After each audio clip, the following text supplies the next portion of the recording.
Have you ever realized something that others cannot perceive? You enter a room and detect unease before anyone speaks a word. You can look past the small dramas to which people attach themselves, the gravity they carry as though it were a heavy coat. The games they engage in without realizing they are games. In that instant you hold a secret because you notice what others overlook.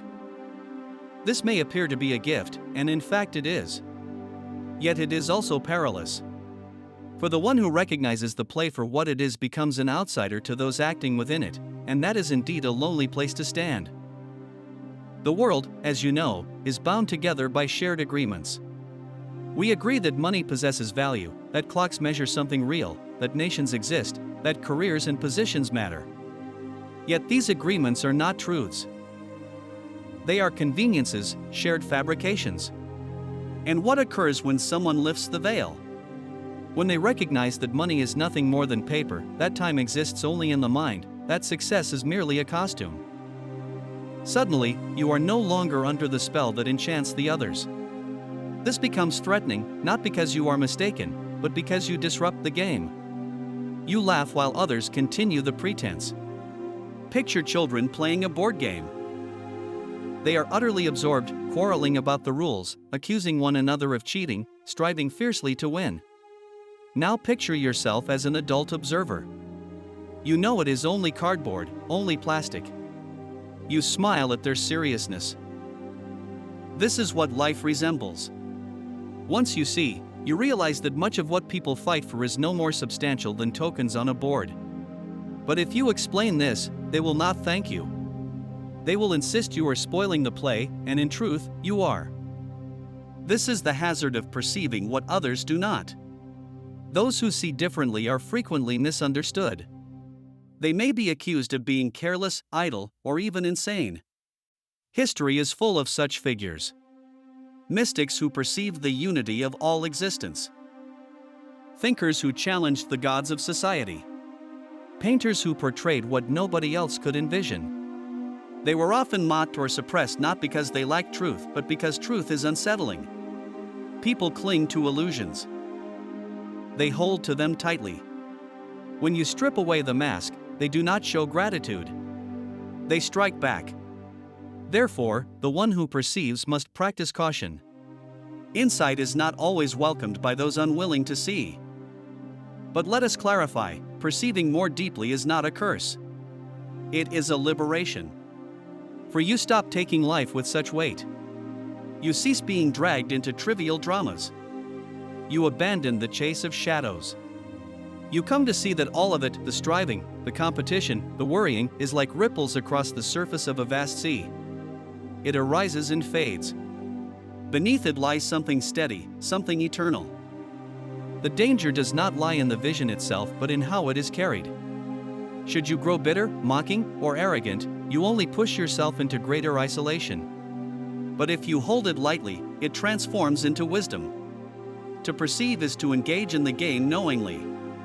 You do not abandon the game. You still eat, labor, love, create, but you do so with a sparkle in your eye.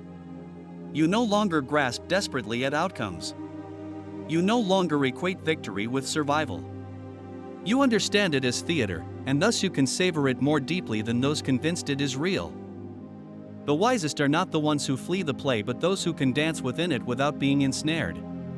The true master is not the one who exits the stage but the one who can inhabit every role with elegance while knowing it is a play. Still, there is a price. To recognize what others do not is to carry a form of solitude. You cannot always express yourself. If you reveal too much, people call you strange. If you keep silent, you feel isolated. This explains why, through history, the awakened sought companionship among one another. Poets discovered other poets. Seekers found seekers. The awakened discovered the awakened. And when two who perceive meet, there is an immediate bond, a silent smile, an unspoken understanding, because finally you are not the only one within the dream. Another remembers it is a dream. But if you cannot encounter them, then what? Then your responsibility is to bear the vision on your own. To live within the world but not belong to it. To go to your job, yes, but not place your value upon it. To love, yes, but not confuse love with ownership. To succeed, yes, but not define yourself by the prize. You may still act out every role but with lightness, like one wearing a costume. For the danger does not lie in the seeing, but in the possibility of becoming hardened, resentful, superior. The authentic sage stays playful, tender, compassionate, even while perceiving what others fail to perceive. And now the paradox arises. Those who discern what others cannot are usually dismissed at first but celebrated later. The madman turns into the prophet. The heretic is transformed into the saint. The artist once ridiculed becomes the genius of a new age. Society rejects what it is not ready to perceive, and later it rebrands those same perceptions as wisdom. This implies that what today feels dangerous may tomorrow be regarded as your greatest gift. But to reach that point, you must endure the in-between, and that demands humility. You are not superior to those who do not see. You are only carrying a torch that burns too strongly for some eyes. So how should one live with such a vision? First, patience. Others awaken in their own season. Second, humility. You have no obligation to preach. You need not prove yourself correct. Third, playfulness. If life is indeed a dream, then laugh at it. Dance with it. To perceive does not require withdrawing from the world. It requires engaging with it more profoundly. Because you no longer mistake the play for reality. The risk of perceiving what others miss is genuine. But equally real is the joy. For once you perceive clearly, you become free. And freedom is always worth the cost. Reflect for a moment on what happens when you awaken suddenly within a dream. You look around, and while others treat the dream as reality, you know it is only a dream. You try to inform them, but they laugh. They tell you you're insane or accuse you of spoiling the enjoyment. Yet the truth is that your awareness alters nothing about the dream itself. It only alters you. The dream continues. But now you experience it differently. That is simultaneously the blessing and the burden of perception. You cannot unsee what you have perceived. And here lies the greater danger. Not that the world turns against you, but that you may turn against the world. For once you see through it, you may feel tempted to withdraw completely, to stand apart and proclaim your superiority. This is the snare awaiting the seer. To become the cynic, the sermonizer, the one who declares that all others are blind. Yet that too is an illusion. To perceive is not to rise above, but to descend further into the mystery. To know the play is only a play does not imply refusal to perform. It implies acting with greater freedom. Imagine a dancer who knows she will perish tomorrow. Would she not move with greater wildness, with deeper beauty, precisely because she understands it cannot endure? This is how the awakened one lives. You consume with greater fullness. You love with greater depth. You breathe with greater awareness because you no longer take it for granted. To see through illusions does not diminish life. It renders it infinitely richer. But those who still slumber will not grasp this. They will demand why you laugh when they cry. Why you remain calm while they panic. And often you cannot explain. You can only live. There is a saying from the Tao, those who truly know remain silent, and those who speak are the ones who do not know. Why? Because truth is not something that can be forced into language. It is something lived. Those who perceive what others cannot often fall prey to the urge to explain, to try to wake others with arguments, with logic, with sermons. But the harder you attempt it, the more they resist. Awakening cannot be gifted from hand to hand. It must emerge from within, like a seed cracking open its shell. Thus the wise one stops contending and begins living. Their existence itself becomes the instruction. Understand, the cosmos itself is playful. It conceals itself from itself, disguises itself, forgets itself, in order to rediscover itself in endless variations. You and I are participants in that game. And once you awaken, you recognize you were never meant to dominate it. You were meant to dance with it. But think of attempting to explain a dance to someone who insists on remaining seated, measuring steps, judging movements. They will never comprehend until they stand and move themselves. In the same way, those who do not perceive will never understand through words alone. They must perceive directly. The risk, therefore, does not lie in vision but in isolation. When you see what others fail to see, you may feel like an island adrift in a sea of unconsciousness. You cannot always communicate what you know. Yet remember, the ocean still enfolds you. You are not truly apart. You are simply playing a distinct note within the same symphony. And if you play it with care, if you embody your vision with grace, gradually and imperceptibly others will begin to hear. Not because you impose it, but because truth has its own resonance, and in time it cannot be silenced. This is the reason mystics so often laugh. Their laughter does not come from believing life is insignificant, but from sensing that it is sacred in a way that seriousness cannot hold. The one who perceives recognizes that all the struggle, ambition, and relentless pursuit is like attempting to grasp your own shadow. It can never be caught. Yet when you cease running, you realize it has been with you from the very start. To perceive is to stop the chase. To become still and recognize that the treasure you were looking for in the future has always existed right here in the present. That recognition makes you threatening not to yourself but to the illusion society clings to. So what should you do if you find that you perceive differently? First, release fear. You are not by yourself. Even when it feels that way, countless others have walked this same road. Second, resist the urge to force change upon others.